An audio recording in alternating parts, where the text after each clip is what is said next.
To the gallows. Step into Ron Kane's home on Grand Avenue in Superior, and he'll show you volumes of newspaper clippings and historical information regarding Superior's old Central High School. That was an article. There's Shelley again. He'll show you pictures of former United States President Calvin Coolidge, who in 1928 used Central High School as a summer refuge, earning it the nickname Wisconsin's White House. Oh, there's Cal. There's the man of the hour. And he'll show you smaller bits of information and memorabilia he has been collecting since 2004, the first year he attended an all-class reunion. A few words and, a couple howdies, and you're right back to where you were back in high school. Ron Kane graduated from Central High School in 1961, and about 40 years later it was demolished, but not without criticism from graduates who formed a citizens group to save it. They were very passionate about saving this school because it's history, because of their own history with the school. Shelley Nelson is a news editor at the Daily Telegram in Superior. She covered the events leading up to Central's demolition. Well, what I remember about the issue is it actually started before they closed Central.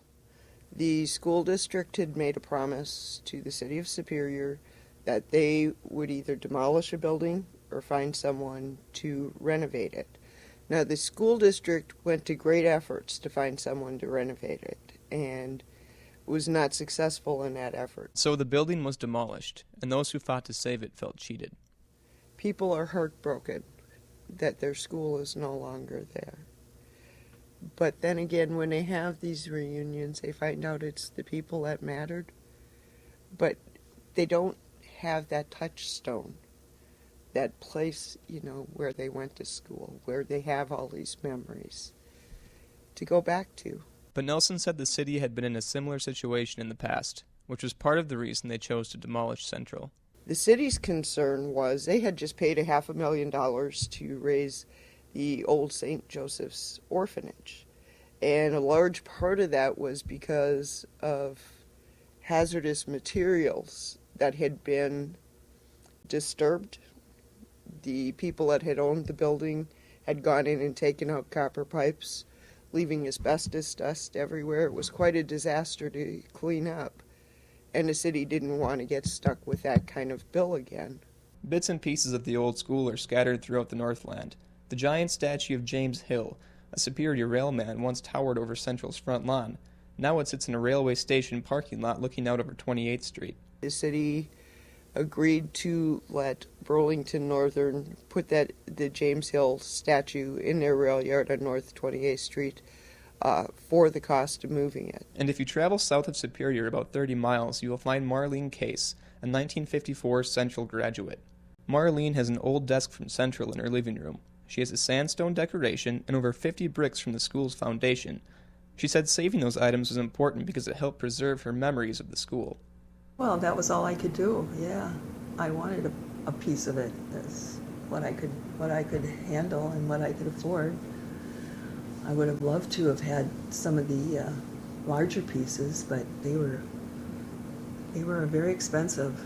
People took them to put into other housing and apartments and things because it was such beautiful wood. Marlene was also part of the citizens group that fought to save Central. We put ads in the paper, we sent out flyers, we posted flyers, we called people.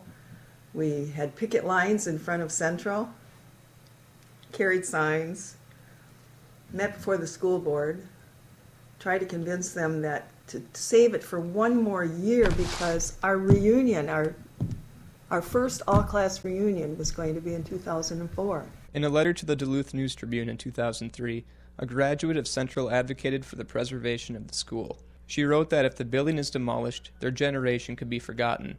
But people like Ron and Marlene have prevented that from happening. Most of us don't let ourselves be forgotten. They are both part of the all-class committee that started a scholarship program in 2004, bringing in over $20,000 for underprivileged students in Superior. We had people that, for the reunion, would just send in a gift for the scholarship if they couldn't make it. Maybe they got $1,000 just from those people. Even though Marlene does all she can to preserve her alma mater, the building is gone. And when she drives by the lot of land where Central once stood, she tears up, knowing that there is a void in her past that will be there forever. The past to me is so important. And when you lose bits of your past like that, it can't ever be replaced. It's very sad.